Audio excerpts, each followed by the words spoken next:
telling the court that she had stomach issues, which the judge said might disrupt the trial. Yeah, and remember when Diddy did the video where he was on the cross and then he didn't want it to be published, and then he assaulted the record executive?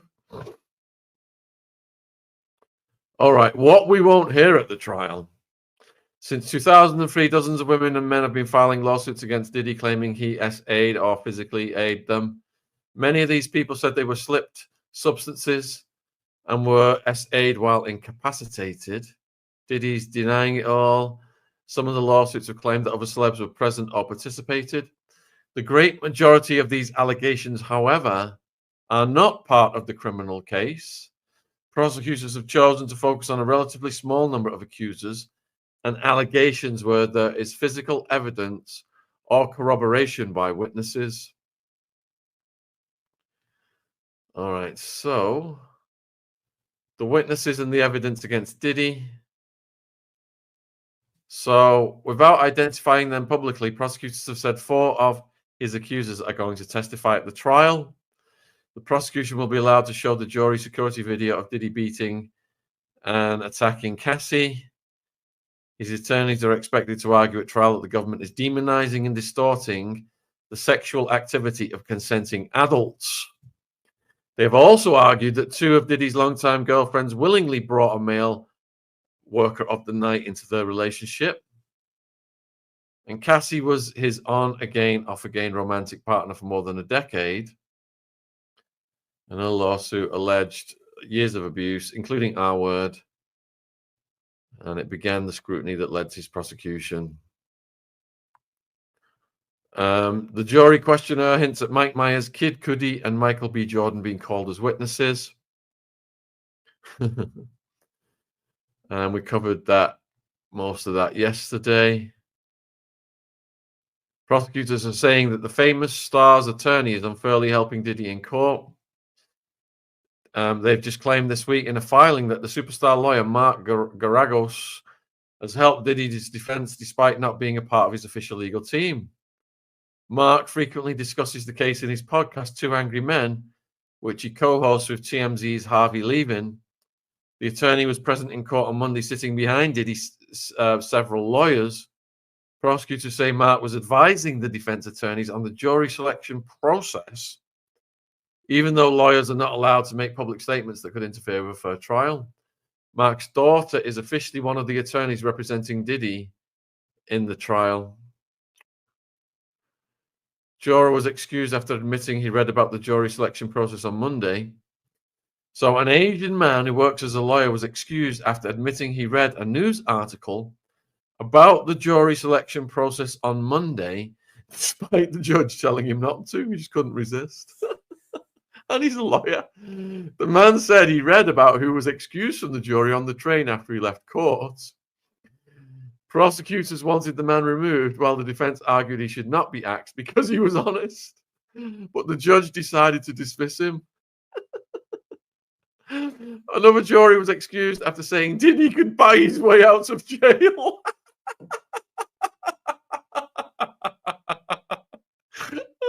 I don't know why I find that so funny.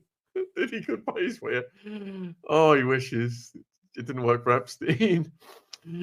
So this juror, a black woman in her 20s, was excused after saying in a jury questionnaire that Diddy had a lot of money and could possibly buy his way out of jail. I mean, it is true in America, you get what justice you can afford.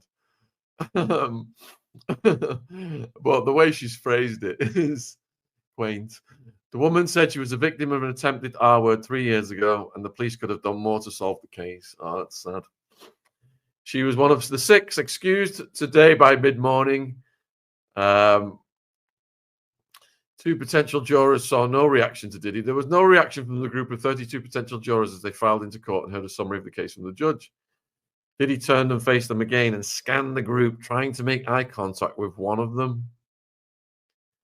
The 3 cops are going to be at the center of the claims against Diddy. He's been accused of arranging freak-offs, elaborate and produced sex performances while he jerked off and recorded them. His indictment states that some would last for days, requiring him and victims to receive IV fluids to recover from exertion and substance use. His lawyers claim the rapper was found with so many bottles of baby oil in his home because the star liked to buy in bulk like any other American. Mark Agnifilio disputed that there were as many as 1,000 bottles of baby oil seized from Diddy.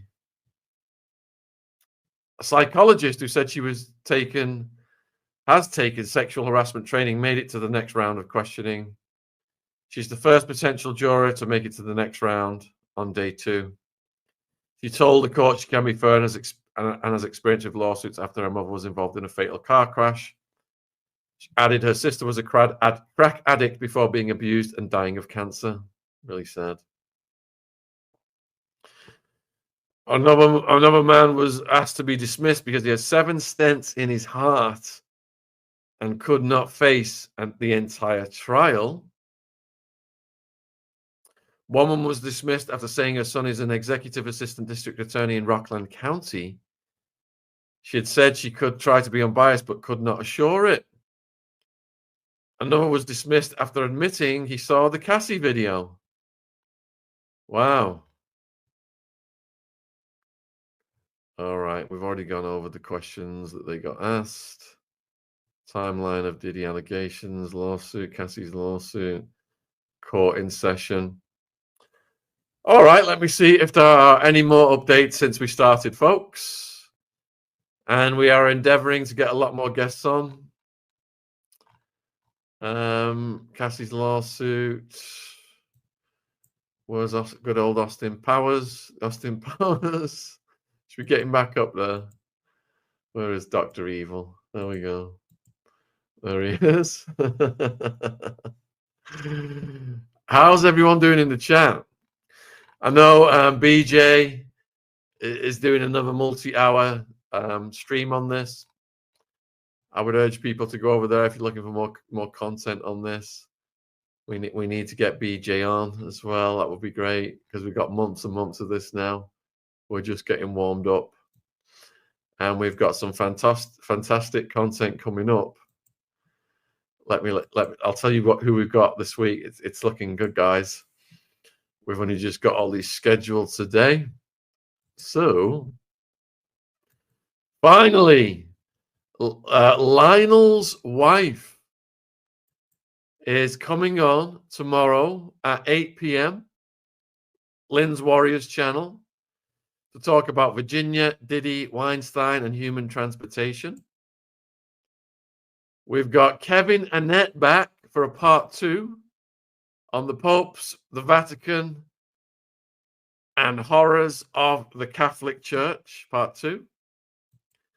That's from 9 p.m. onwards. Earlier than that, we have got online Satanic Cult Survivor, Ancient Greek Masked Monsters. That's 6 p.m. So we've got 3 good ones tomorrow. We've got Professor Hamamoto lined up for Saturday night, and hopefully Epstein's niece on Saturday night. And we've got the T-Bone podcast coming up as well. All right, so when are they getting into the nitty-gritty of the case? Does anyone know? They're going to spend a week doing all this jury selection. BJ's stream has just ended. Oh, thanks, Natasha. Jen, my partner Jen, is it me or are these potential jurors getting out of there from fear or disappearing? Boo says jurors better bring lots of baby oil with them. Sorry, couldn't resist. Dr. Evil with Diddy on his bum. Can't believe that's only just come out. Professor Hamamoto, jury super consultant Linda Moreno is on the case for the Diddly Daddy. And Professor Hamamoto is with us on Saturday, folks, 7 p.m. Let's see, anyone else? Kanye. Not anything about Kanye with this yet. Michael B agreed to testify. I don't know. Imagine if Courtney B ends up in there somehow. Hilarious that Diddy was making eye contact with the jury up to his usual manipulation. Of course, totally. One chance. Why not hide the jury's identities, mask them up, and change their legal names so they cannot be found? Can we get Eamon Hillman on if you haven't already? Send me some details and we will endeavor to do so. All right. I'm going to go up and watch some Married at First Sight Australia with Jen. But we've got hours and hours of content tomorrow. So hope to see some of you then. And have a great night, folks, wherever you are in the world. And if you are going to watch some maths,